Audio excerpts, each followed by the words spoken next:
No woman wants to be in submission to a man who isn't in submission to God. A setback is a setup for a comeback. Each day is God's gift to you. What you do with it is your gift to Him. If you can't figure out your purpose, figure out your passion. For your passion will lead you right into your purpose. It's not over until the Lord says it's over. Never make a permanent decision about a temporary situation. When God has a plan for your life, I don't care how much you murmur and complain and kick and fuss and scream and yell. When you know that God has a plan for your life, He got you tied up. I serve a God who will tie you up when you're acting crazy, tie you up while you're trying to do your own thing, tie you up while your temper is raging, tie you up when your ambition is out of control. Sometimes, God will tie you up till the time is right. Nothing will work, your money won't work, your career won't work, the boyfriend will leave, the house will sell, 'cause when God has you tied up, He's not gonna let you get away. He'll say, "Be still and see the salvation of the Lord." As we forge deeper into this issue of forgiveness, we must be prepared to open up and discuss things that bother us before they escalate to a crisis level. We must examine our struggles with forgiveness in which there are not overt offenses or blatant betrayals. I'm convinced that seeds of resentment take root in the silent frustrations that never get discussed. Other people cannot read our minds or our palms, and that is why we have tongues to speak. We are the people that we have been waiting for, and no one else is coming. God has invested entirely too much in you for you to be comfortable in anything less than you were created to be. Silence isn't golden, and it surely doesn't mean consent, so start practicing the art of communication. Blame unto others only as you would first blame yourself. I may be tied up, but at least I am His. I may be hurting, but I am His. I may be reluctant, but I am His. I may be lonely, but I am His. I may be frustrated, but I am His. That's why I am praising Him, because I'm glad He tied me up. He stopped me from doing the things I would have done, that would have messed up myself. When I look at how my friends got loosed, I thank Him for tying me up. When I look at how the neighborhood boys are locked up in jail, I thank Him for tying me up.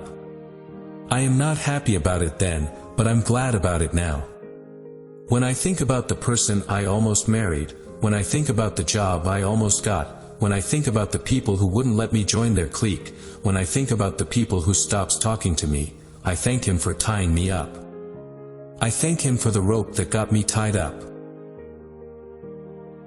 To those of us who often procrastinate on the decision, we feel intimidated by lack of education or any area of weakness. I relieve you with this statement: it is not how much you know that arms you with the tools of great decision-making, but rather how much you ask. Ask questions. Let it go. Unforgiveness denies the victim the possibility of parole and leaves them stuck in the prison of what was, incarcerating them in their trauma and relinquishing the chance to escape beyond the pain. You cannot be a big person with a small heart. To be unforgiving is like to drink poison and wait for someone else to die.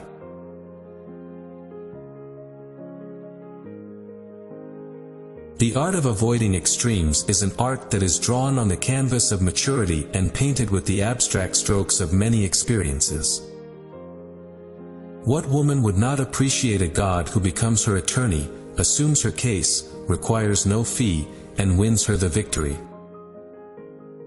My mother would take the band-aid off, clean the wound, and say, "Things that are covered don't heal well." Mother was right. Things that are covered do not heal well. When you begin to realize that your past does not necessarily dictate the outcome of your future, then you can release the hurt. It is impossible to inhale new air until you exhale the old. Progress apart from purpose ends in arrogance.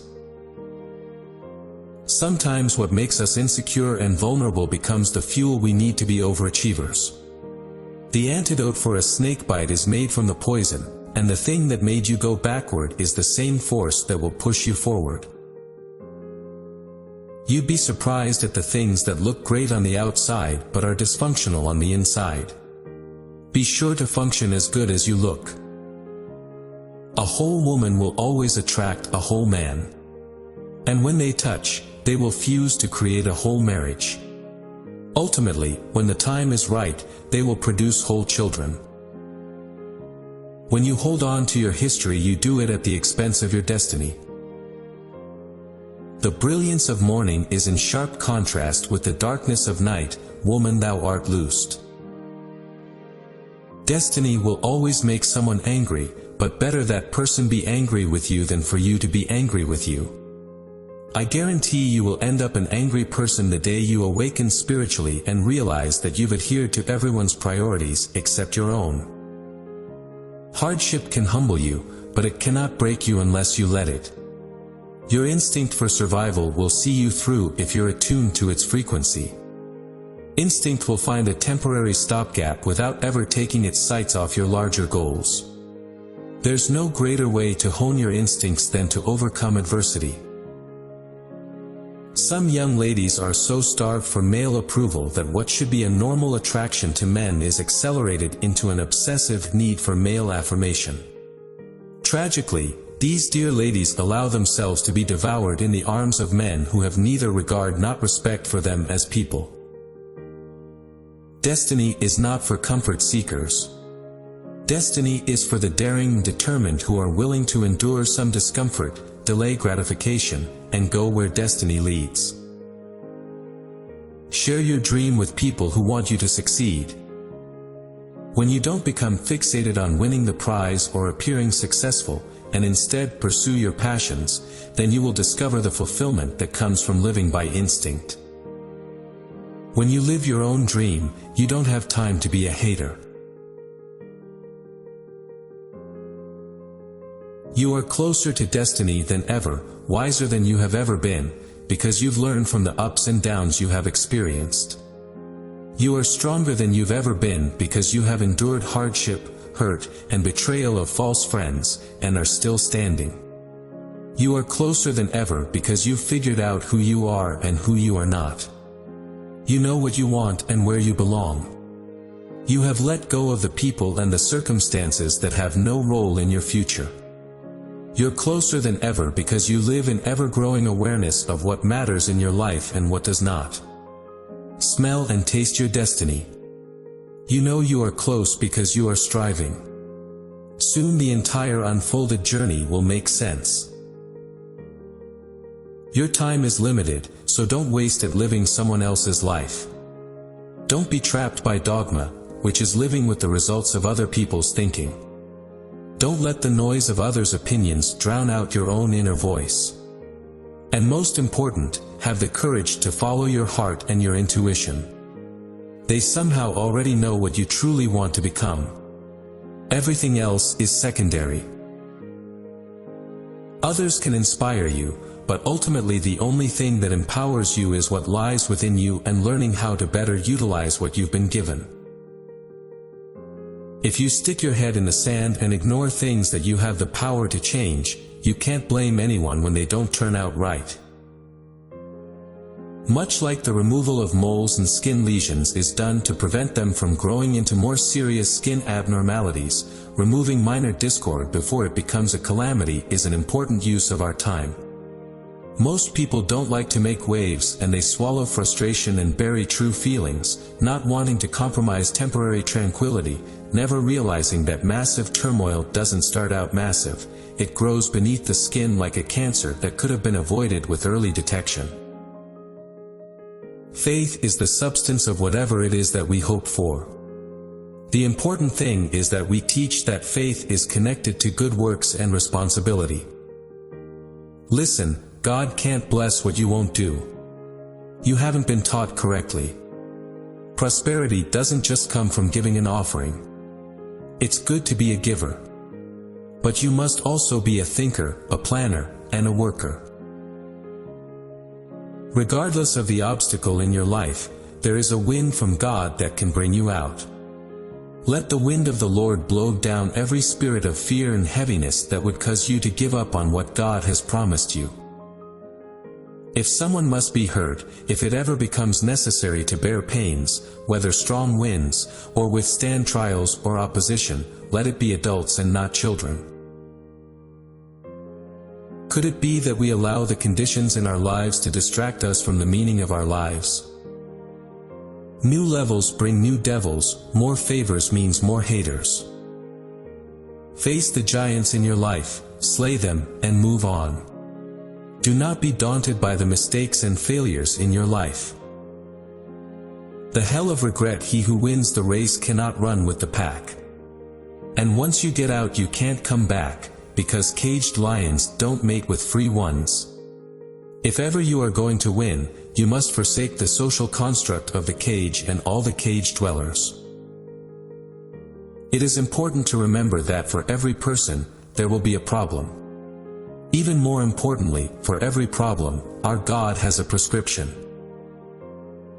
One of the great healing balms of the Holy Spirit is forgiveness. To forgive is to break the link between you and your past. God will not let your needs and wants go unattended, especially when you desire to be more like Him. When you're living by instinct, then you will naturally enhance everything and everyone around you. In other words, success will come naturally.